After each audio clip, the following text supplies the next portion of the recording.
Weight, तुमचा मुलगा रागावलेला नाही आहे, कदाचित तो दुखावलेला आहे किंवा घाबरलेला आहे किंवा त्याला अपमानित वाटलेला असेल.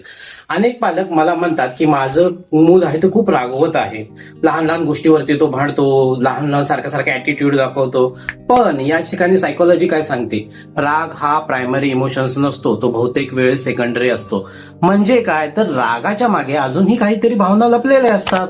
रागामध्ये बहुतेक वेळा या 3 भावना असतात, त्या प्रायमरी आपल्याला दिसू शकतात.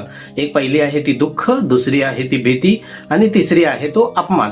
आपण यासाठी एक उदाहरण घेऊया. समजा तुमच्या मुलाला शाळेत मित्रांनी इग्नोर केलेलं आहे, त्याला खेळामध्ये घेतलेलं नाहीये.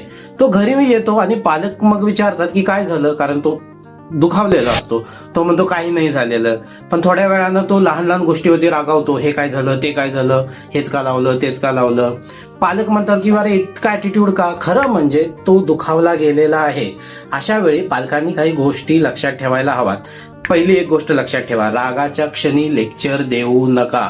दुसरी गोष्ट आहे, भावना ओळखण्याचा प्रयत्न करा. मुलाला शांतपणे विचारा, आज काही झालं आहे का.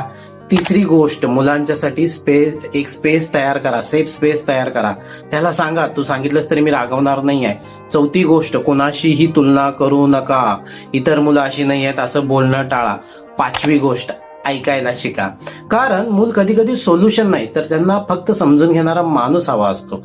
लक्षात ठेवा, राग ही समस्या नाही आहे, तो फक्त एक भावनेचा सिग्नल आहे. जर पालकांनी त्या भावनेला समजून घेतलं तर नातं खूप मजबूत होतो. हा जो रील आहे तो अशा पालकांना शेअर करा ज्यांना याची गरज आहे, आणि मला फॉलो करायला विसरू नका.